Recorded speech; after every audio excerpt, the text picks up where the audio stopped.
Bonjour à vous. Dans cette vidéo, je voudrais vous parler des entreprises familiales, qui sont mes sujets d'intervention que j'aime beaucoup. C'est un sujet assez complexe. Pourquoi? Parce que dans les entreprises familiales, vous avez à la fois un mélange du système familial qui a pour objectif de donner de l'amour, de la protection. C'est un système relationnel qui a sa logique propre.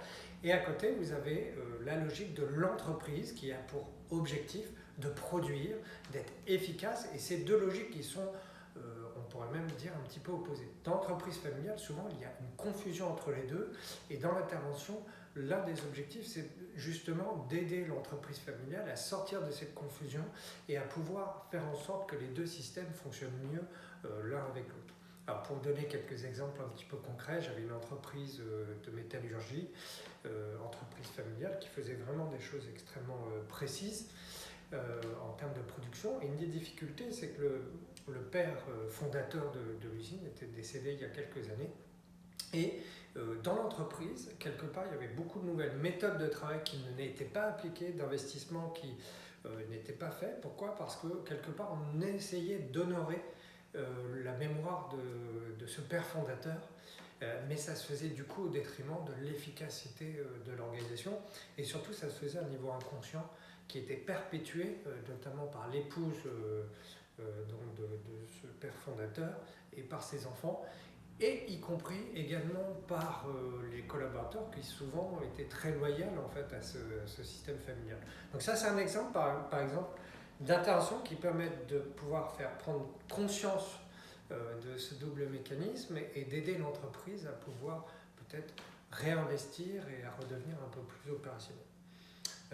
Un deuxième exemple, par exemple, c'est une entreprise de camping très rentable qui avait cette difficulté, qui avait beaucoup de mémoire traumatique au niveau familial, des conflits non traités, mais aussi des dettes psychologiques, des choses un peu lourdes qui n'avaient pas été traitées dans l'entreprise.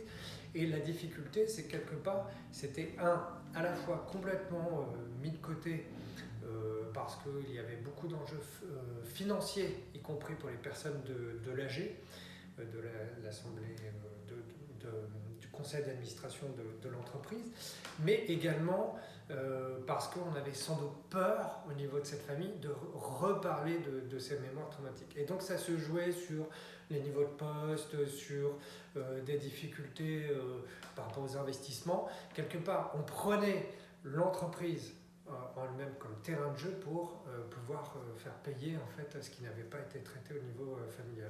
Et donc ça mettait l'entreprise, alors qu'elle était extrêmement rentable, en difficulté.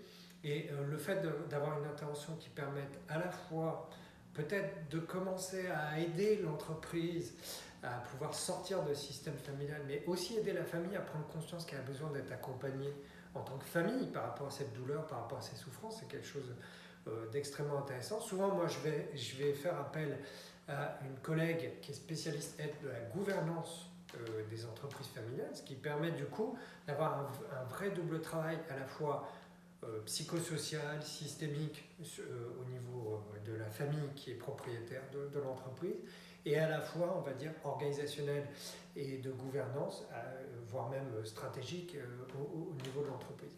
Et donc ça, c'est des interventions qui durent souvent assez longtemps, 1 à 2 années, mais qui évitent qu'à un moment donné, il y ait un choc au niveau de l'entreprise. Vous avez une majorité d'entreprises aujourd'hui dans le monde qui sont globalement des entreprises familiales, il faut en avoir conscience, et il y en a beaucoup qui sont en difficulté parce que justement, il y a cette confusion entre les deux. Alors, la question, c'est qui peut intervenir? C'est pas si facile de pouvoir intervenir sur les entreprises familiales. Il faut quand même assez de maturité et surtout, il faut avoir une vision systémique un peu globale par rapport à ces sujets-là. Souvent, il faut intervenir à plusieurs spécialistes pour être efficace, mais c'est extrêmement enrichissant parce qu'effectivement, ça va mobiliser chez le consultant l'ensemble de sa palette de compétences. Voilà, je vous en dirai plus dans une prochaine vidéo. Et d'ici là, portez-vous bien. Merci beaucoup.